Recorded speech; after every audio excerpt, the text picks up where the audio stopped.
മഹാരാഷ്ട്രയിലെ ഭണ്ഡാരയിലെ ഓർഡിനൻസ് ഫാക്ടറിയിലുണ്ടായ സ്ഫോടനത്തിൽ 8 തൊഴിലാളികൾ കൊല്ലപ്പെട്ടു. 7 പേർക്ക് പരിക്കേറ്റു. നിരവധി പേർ കുടുങ്ങിക്കിടക്കുന്നുണ്ട്. അവശിഷ്ടങ്ങൾക്കിടയിൽ കുടുങ്ങിയവരെ പുറത്തെടുക്കാനുള്ള രക്ഷാപ്രവർത്തനം തുടരുകയാണ്. മഹാരാഷ്ട്രയിലെ ഭണ്ഡാര ജില്ലയിലാണ് സ്ഫോടനമുണ്ടായത്. ഫാക്ടറിയുടെ LTP സെക്ഷനിൽ രാവിലെയുണ്ടായ സ്ഫോടനത്തിൽ 8 തൊഴിലാളികൾ കൊല്ലപ്പെടുകയും 7 പേർക്ക് പരിക്കേൽക്കുകയും ചെയ്തു. അഗ്നിശമന സേനയും മെഡിക്കൽ ജീവനക്കാരും സ്ഥലത്തെത്തിയാണ് സ്ഥിതിഗതികൾ നിയന്ത്രണ വിധേയമാക്കിയത്. സ്ഫോടനത്തിന്റെ തീവ്രത 5 കിലോമീറ്റർ അകലെ വരെ അനുഭവപ്പെട്ടു. ഫാക്ടറിയിൽ നിന്ന് കനത്ത പുകയുയരുന്നത് ദൂരെ നിന്ന് വരെ ദൃശ്യമായിരുന്നത് വലിയ പരിഭ്രാന്തി പടർത്തി.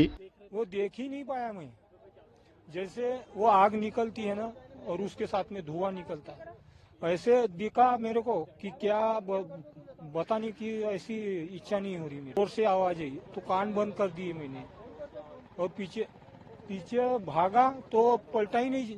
അവശിഷ്ടങ്ങൾ നീക്കം ചെയ്യാൻ എക്സ്കവേറ്റർ വിന്യസിച്ചിട്ടുണ്ടെന്നാണ് അറിയാൻ കഴിഞ്ഞത്. കുടുങ്ങിക്കിടന്നവരിൽ 6 പേരെ പുറത്തെടുത്തു. ഇതിലൊരാൾ മരിച്ചു. മറ്റുള്ളവരെ ആശുപത്രിയിൽ എത്തിച്ചിരിക്കുകയാണ്.